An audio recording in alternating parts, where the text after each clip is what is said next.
Hello, everyone. Today, I'd like to introduce you to a really good friend and business sort of colleague of mine, who's called Gareth Pearce. Gareth, I've known for a very long time, and we're going to talk about how we met and what Gareth's been up to.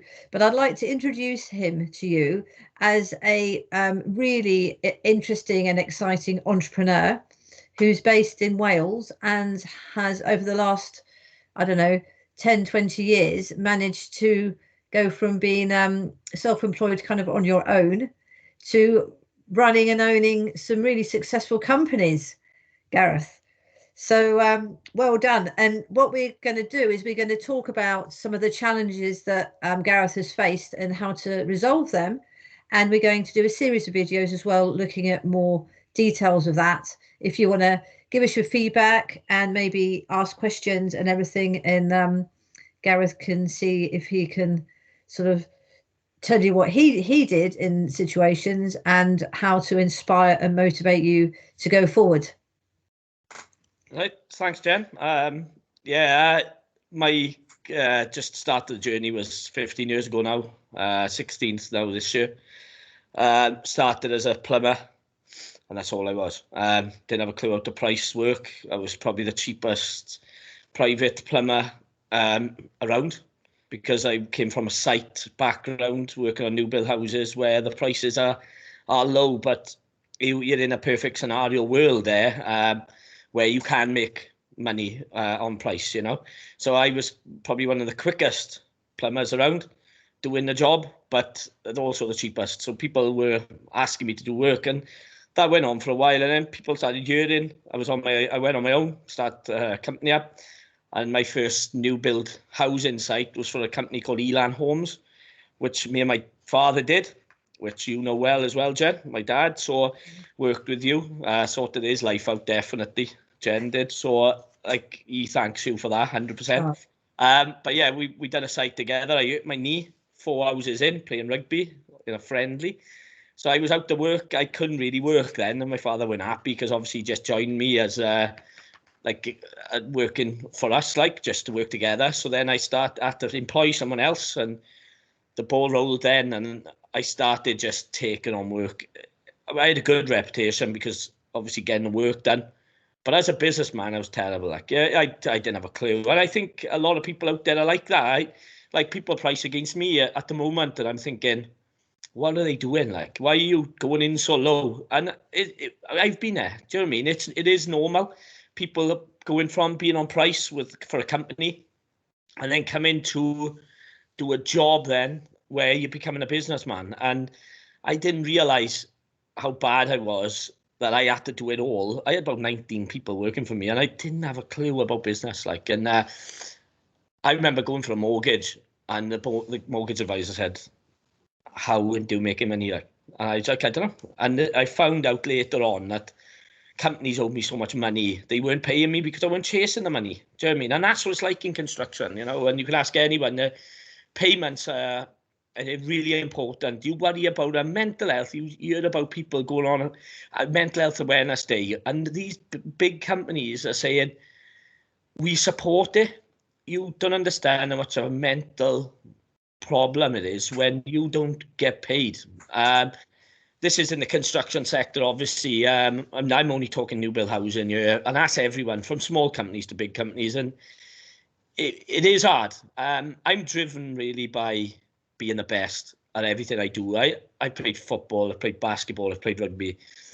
Played football at probably a better level when I was a kid, and then basketball, I played for a country in both sports. Rugby, I played later on. My brother was a rugby player, professional rugby player. So I didn't want to be like him when I was a kid. I just want to be different, you know. And he's 7 years older than me, and I did later on use sport as a business, you know, everyone working together, collaboration, morale, everyone being happy. And I've last 2 or 3 years, if I haven't had 10 breakdowns, going mental on people, and I feel bad now that the outbursts I've had on people, which they don't deserve it, and in construction now, and the really good people who've helped me, and people probably know they are. It's just, it's good that you've got them people around you, but there's a lot of people who don't care about you. They just care about themselves. And it was, the challenges as from the last 15 years have been up and down.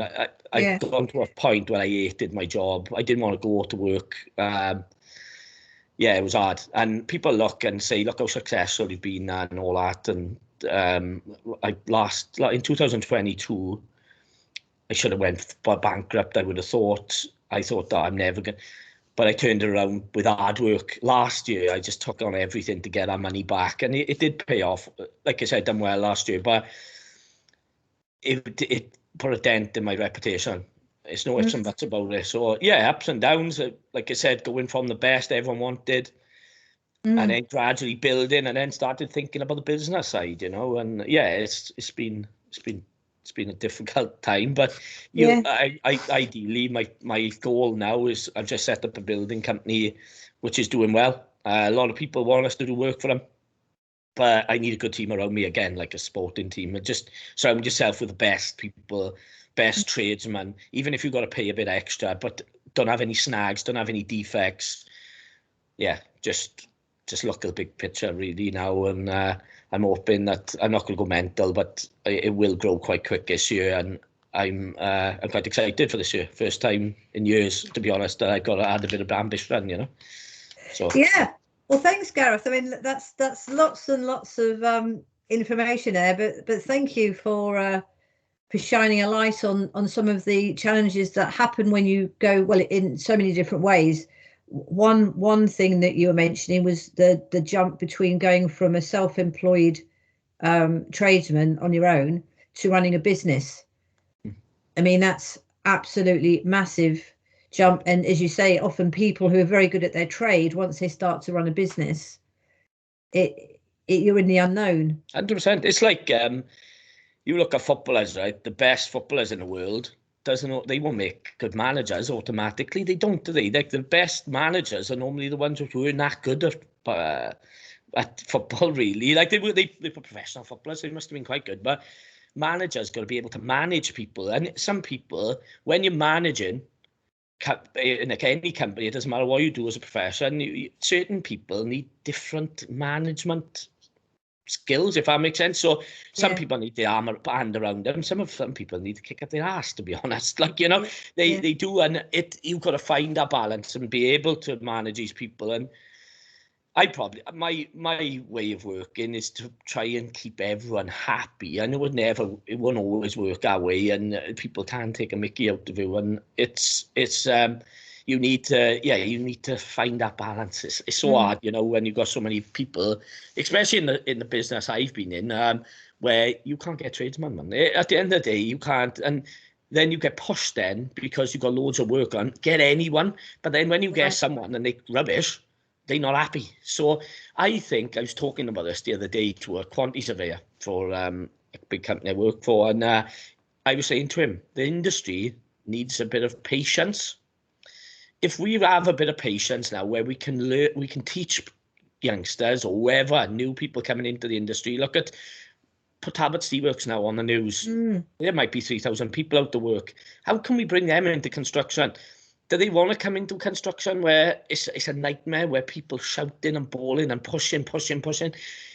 Some people won't put up with that. Like, I don't know. Like I said, it's a bit of patience in the industry to bring in, to think about like maybe a 10-year plan where we can teach people how to become like tradesmen, but good ones,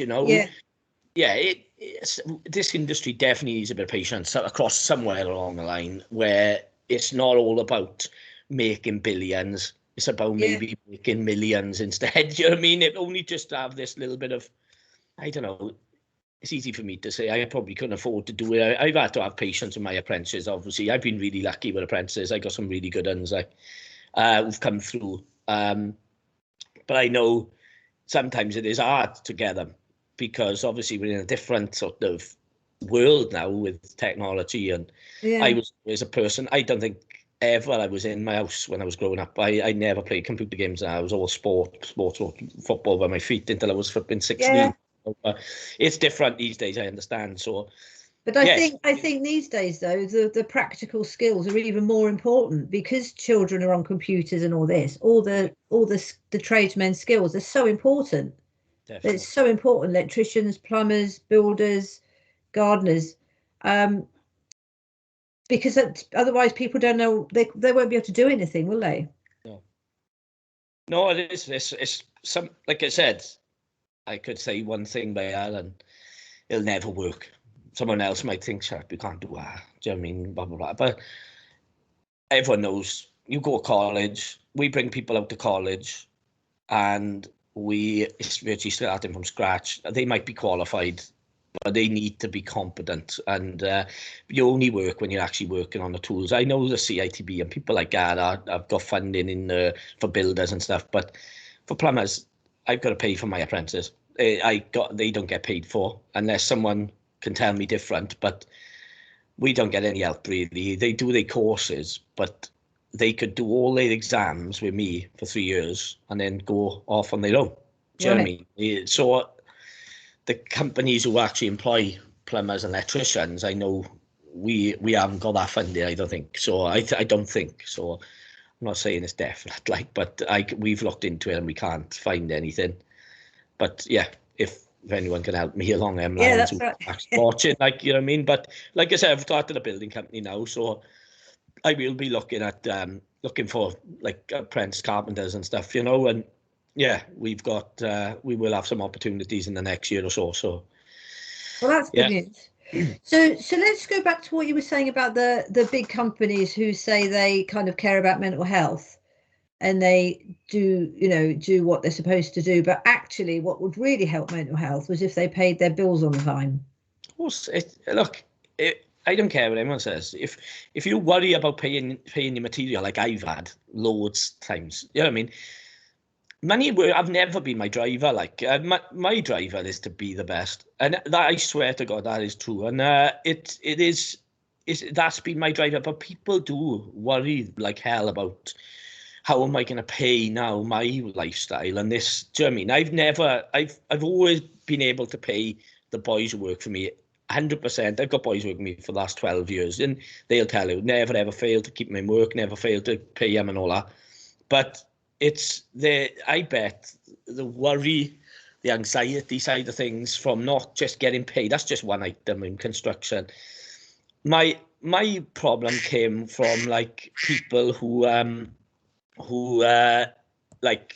couldn't like, for instance, I would say if we had 3 boys being told we got to get this done, blah blah blah, they tell us then, right, 2 weeks, this is a program, right, we should make sure we get everything together, and then all of a sudden then the program completely changes. So then them boys then who were on price work like I've been before, they might have to sit in the house because they weren't ready, and they've said yes it's going to be ready tomorrow, and it ain't, you know. And that type of thing used to wind me up, like the management side of things. Why can't they manage this properly? Why can't they do this? Why ain't this happening? Do you know what I mean? And I've seen now from doing the building company that I've always mourned about stuff, but it's not a perfect world like for these people. I understand, but that's what used to wind me up. Like, we're getting paid, and obviously you need to get paid to pay bills. But if I didn't make money for myself, it didn't matter to me. It weren't. It was like, right, okay, we'll get paid in the end. It'll come out in the wash type of thing. But I can only imagine certain people, I bet, are suicidal like from it. But it is hard. The way managers manage is another struggle for people who actually work on the jobs. Right. I'm from an area, as you know, suicide rates where I'm from. I'm from a place called Ogmore Vale in Bridgend, and my mate has set up like a suicide awareness thing. He's a mate of mine, you know, and we both lost friends like from it. And and some of them were in construction, but not all of them. Look, I don't think it's all about people in construction got this, but the construction industry employs a lot of people, and it's across the board. It doesn't matter what you do. It's how you live. Like you said, people have struggles every day. So go into site and a site manager shouting at you like a father would to a kid. That's not good, is it? Let's be honest. Like I can only imagine what it's like being on the tools now. Where I've been on the tools a few times, where people will know who I am, like, you know, and because I've been in the industry a long time or whatever. And these people have used me in the past, but I can imagine like a couple of boys, mid-20s, getting shouted at, and the way certain managers treat people. That's not good, is it? Let's be honest now. You come into work Yeah. 8 hours every day. Some people got to come and work on a Saturday morning until 12 o'clock, 1 o'clock. That's most of your life. Enjoy what you do in it. Try and, like I said, it's easy for me to say now, but I'm, like I said, I got quite a lot of work. I got about £2 million worth of work now with a building side. Let's see how it goes. And I might say to myself, I can see now how hard it is for these builders, but so far I'm really enjoying it. It's been great. But even if something's hard, though, it doesn't mean that the environment that you create around you has to be very hostile. Because what you're saying is, it sounds like it's generally speaking quite a hostile environment out there in the construction. I'm not. Yeah, I can't. I'm not saying it's like it everywhere, but I'm telling you now, it can be, and especially when they want to hit the figures for bonuses and that. Yeah. It is. It's just that I've always said, to be a manager, you've got to be able to manage. It's Yeah. not hard. So if you can't manage people, haven't got time for people. I know, like my wife, right? Her biggest gripe is to go to a restaurant and the person who greets you is miserable, bad customer service skills. Why do that job? You know you're going to be dealing with people. Like, do you know what I mean? It's that type of thing. If managers need to manage, and a lot of them, I don't think, can do that, and well, they probably can, but obviously they again pushed above mind. You know what I mean? It all comes down the chain, like, it's but like I said, the main thing for me really now is to, like, sort of in this year is to put everything in place with Pearce Elite and put everything in place for PC as well, where we've got a really good structure like we used to. Like last year was just get the job done. Whatever happens, we have to get it done. Don't let other trades down. Do you know what I mean? We got to hit our targets. It was really difficult for me. I had like 6 months of hell. Like, it was like constant something, or he's not, or someone's bad. Someone's got ill, like someone's got, the van is broken down. No, them 1 days, which we didn't have on site, it was massive, huge. And like I said then, and when things weren't ready, they could have went to another job. Yeah. It was absolutely hard. Oh, I feel sorry for the people I worked for last year, put that way. I do, and I say that right now, and yeah. But like I said, it's all about that. Like I said, I want to do the interview with today and with yourself because, yeah, I wanna tell people that they ain't like on their own. We all flipping worry. You might think these companies are very successful, but the struggles they have. I've had a contract manager saying to me, because I had a bit of an outburst last year, definite mental breakdown. Felt sorry for that guy as well. One of them people, I just went mental on him. I said, you don't have a clue. Yeah, but you made that choice. You made the choice of becoming a subcontractor. And yeah, he's right. We do make that choice. Right. But like I said, I needed a bit of help. Maybe I was searching for that. And like I said, that guy he didn't know me. So he didn't want to, it was a new company I was working for. And yeah, he just said, you made the choice. And yeah, I did make that choice. And I have thought about that, and doing everyone, like I said, we need to do stuff which you're happy. You don't mind, at least. No one probably enjoys going to work. Probably very low percentage of people love their job, but at least do something you enjoy. I'm not saying messing about on site and all this, but going to work, coming home, having a bit of banter, which is part of it. Like I said, construction's very similar to sport. Every company on our job needs to work together. It's a team game. All the trades, if they don't work together and they're arguing, constantly countercharging each other, that site ain't going to be very good. I don't care what you say. The quality's going to be poor. Everything's going to be poor. And it's 100%. If everyone, like people who play sport, is so similar. It is simple as, like, especially team sports I'm on about, rugby, football, whatever, what I've played. Always have good friendships from work, and I've met loads of people through work and sport, and like my family take a mickey out of me. I'll be walking down the street, maybe in West Wales, and someone will see me and know me, like, and would not recognise me, and seen you since you were like 20 or whatever. Yeah. And like, but that's all made because of construction and sport or whatever, you know. And Yeah. yeah, it's very similar, I think. Anyway, the best sites I've ever worked on are the ones we all work together. We've all won awards and all that because the team was so good as a togetherness, you know. Yeah. So yeah. But it's amazing. It's amazing. I mean, what you can create when you work together is bigger 400%. than what you think you can create. Sort of it just flows, doesn't it? You Yeah. get into the flow space, which sort of going into sort of leadership and all that sort of thing is when you start to relate to people on that human level, everything comes together, and the people start to sort of develop themselves, and that project develops, and that's what we need people to do, especially if they are working as a team.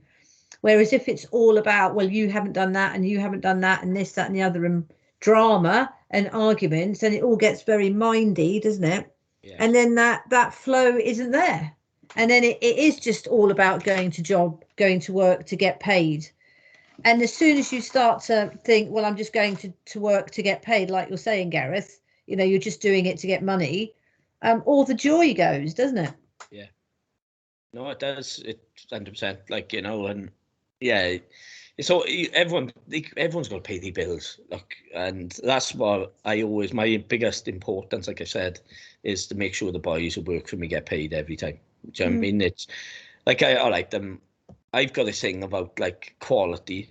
Like if you don't have everything should be signed off and ticked and said, look, everyone's happy with the quality before you get paid. I'm happy with that.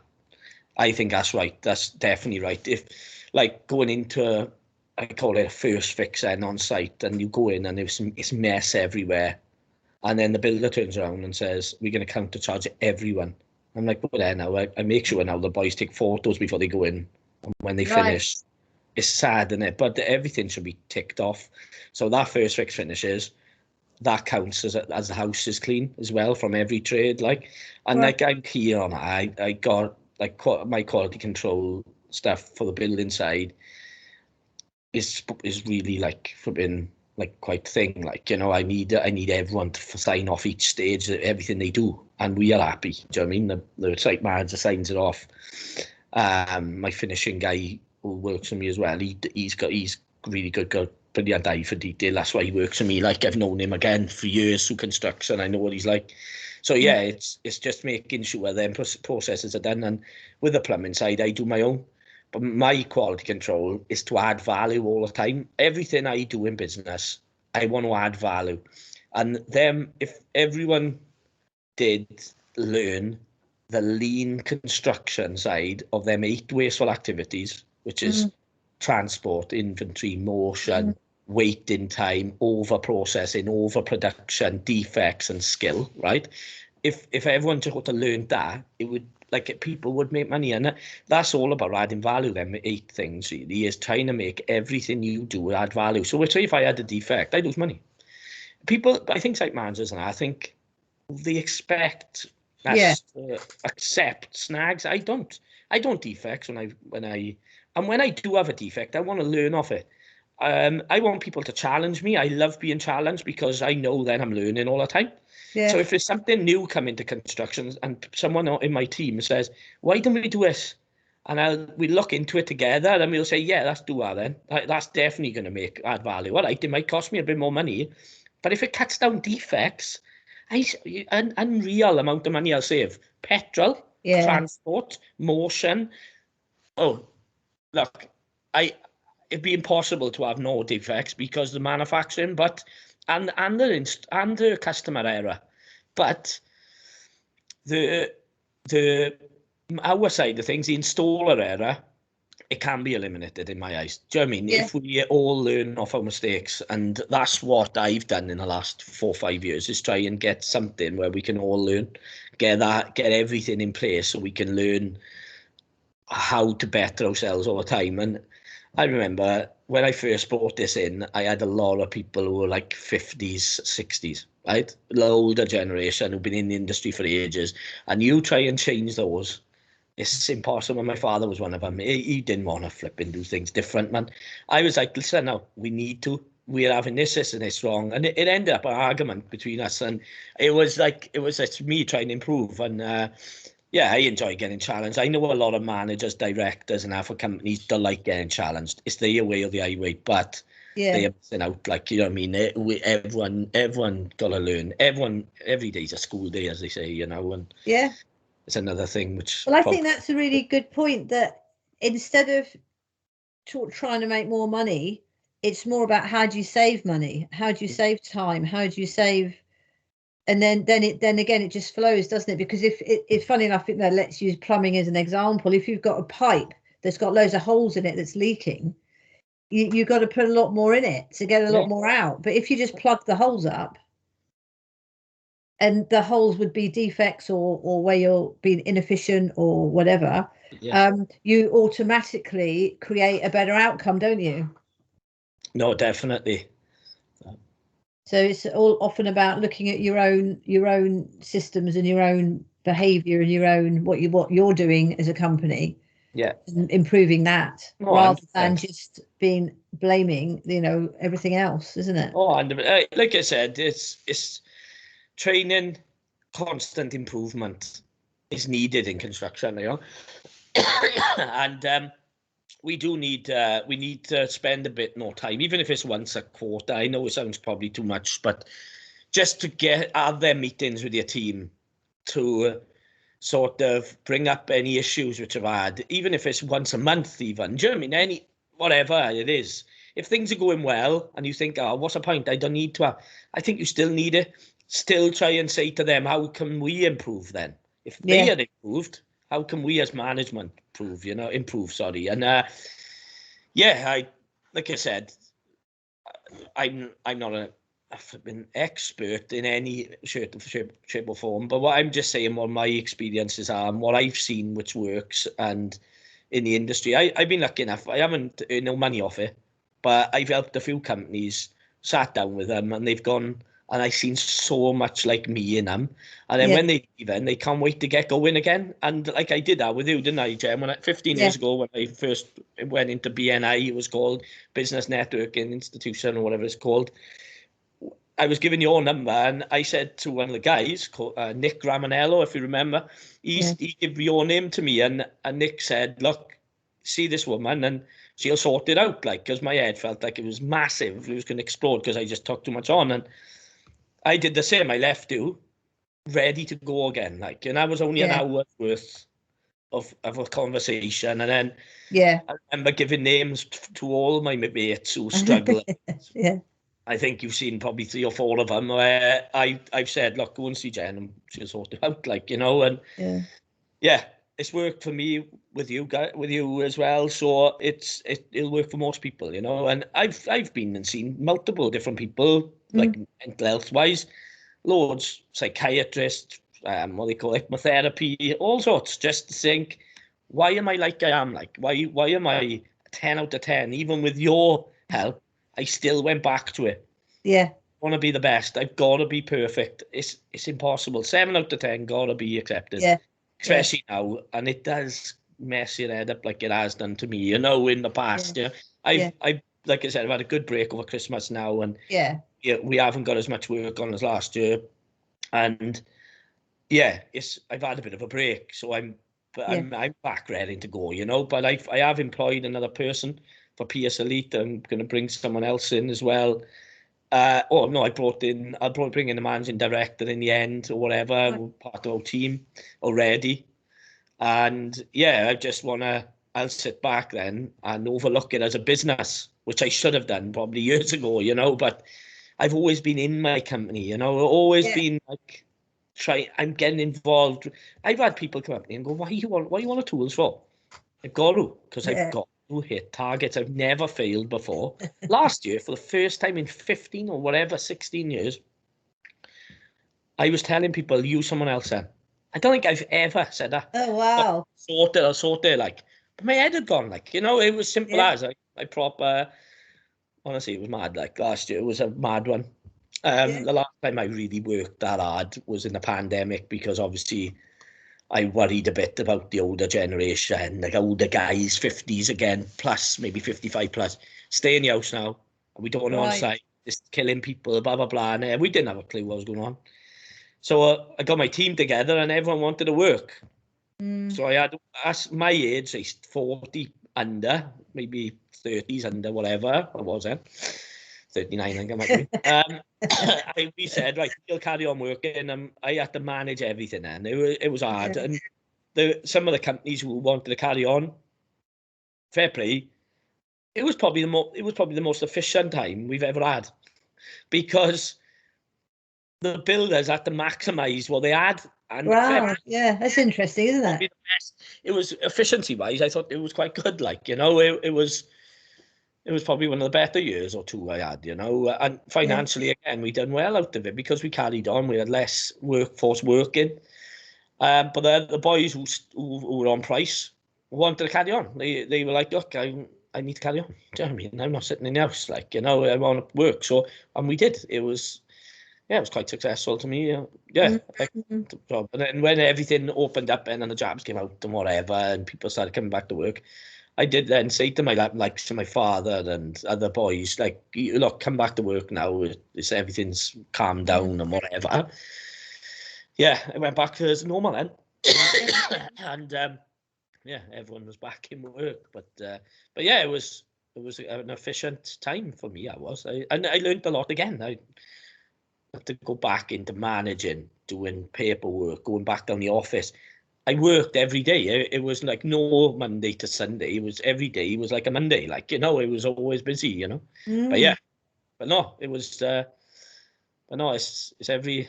Like I said, it's always room for learning. Like, you know. Well, yeah, well, what you're saying is very interesting. Is it? I mean, again, I think as you get older, it is easier to accept how you are and to use how you are in the best way possible, because your 10 out of 10 is really, really good when you're looking at improving your efficiency. That's really good. But again, it's not so good if you put it in other areas of your life and, you know, and other people let you down and don't do a job right and all that, you know.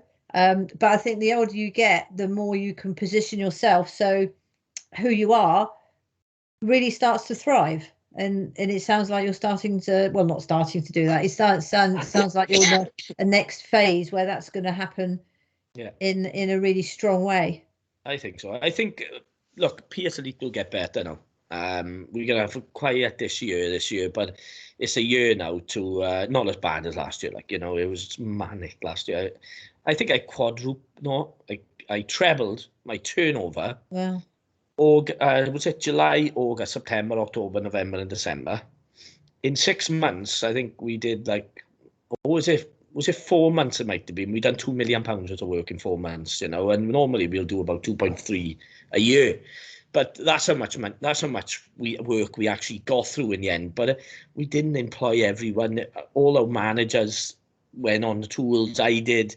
It gave me a well, chance to like sort of teach these youngsters, which I got now, and them two good guys now who I was working with, who were brilliant. Like, worked 12-hour shifts with me. I was working up in Hereford West. so how come you had so much work? Was that because the pandemic stopped and there was a big? No. Right. Last year, two builders went through on me for a large amount of money. And one of them in particular took me for a ride a bit, but I learned a lot again last year, and that's what set up the building company through this guy, you know. And Right. I got led down a bit of a garden path. It was an opening for me. Like I said, if it weren't for him, I wouldn't have set up his building company. I wouldn't have learned so much as I did off him. Yeah. Yeah. I worked alongside him like as a developer for like a year, you know, but he rinsed me really a bit. I was stupid. Don't get me wrong. Again, you make mistakes, you know, and Yeah. I've thought off I've our. made loads. So I thought this year I'm gonna just flipping take on anything to make my money back, and that's what I thought. I'm gonna make my money back, and yeah, that's the reason why I just Right. jumped into it. Again, should have had a plan. If I was going to take on that much work, I should have had a plan. Like Right. I thought, look, my boys can do things in a day here, day here, day there. We can do 2 second fixes a day. We can do 2 third fixes or finals a day. Do you know what I mean? I thought, look, our boys are good. But then material not being correct. Yeah. Like, fault mine. Packs were wrong. Flipping packs and were missing stuff because the merchants didn't have it, which happens. Mm. So if it was efficient and we could complete everything every day as we should, it would have been all right. But we couldn't. So we all, in the end, things like couldn't do a kitchen sink, or couldn't do this, couldn't do a bit of finals there. We didn't have shower doors. So in the end, I needed someone to go do all the rubbish behind these boys. But I've never worked like that. I've always had the boys to do all their work. Right. Excuse me, I got a sore throat today. I've been away last couple of days. I've got something. But yeah, I normally have the boys to run their odd jobs, but some of these boys are doing 3 sites. Wow. Yeah, it weren't right. I know it weren't right. But this year, like I said, we're gonna get a plan together. How many sites we need, how many houses we need to complete to keep the boys busy. Concentrate a lot on material, service, everything like that. We got so much to sort out. All right, it'll probably get sorted in a month and a half, but Yeah. I just want that month and a half to work in my new management and just get that structure together, grow my sprinkler company, not company, but my sprinkler arm, sorry, because it's the same, it's under Pearce leak umbrella anyway, and also doing underground water mains and stuff like that, which we've been doing. Just get more people involved with that, get the right training for them boys as well. And like, yeah, we really are concentrating this year on training, efficiencies and everything else. Yeah, we're gonna really like be ready to grow then. Like we could double our turnover then, like no problem, you know me. And because we've got everything in place. But last year I just jumped into it feet first because possibly I was a bit annoyed with myself for the year before, maybe, and I thought I got to earn our money back. Again, it was let's see if I can earn this, and I did. Like, you know, it was no ifs and buts about it. We got through a lot of work, and yeah, successful year. Mentally, no. Do you know what I mean? Well, this is it, Gareth. Well, this is the thing. This is the thing. Again, you know, and it's if people put that first. But as you said, what you're able to do is turn it round. Now you can turn it round to learn from it and to then improve what you're doing already. So maybe, well, not maybe, it will balance out. Definitely. Yeah, hopefully. It will definitely balance out. Good. Hope so. So it'll definitely. Yeah, well, thanks for chatting then. So if people have enjoyed this talk about the construction industry and how to keep going in it and unpick it a little bit, then let Gareth or I know, and we can do another interview, and then we can answer any questions or look into any topics that you might want us to look into for you. That would be great. And so Gareth, I'll see you soon. Yeah, thanks. And yeah, we'll talk again very, very soon. So thank you. I'm going to stop recording now, okay? Thank you. Cheers. Thank you.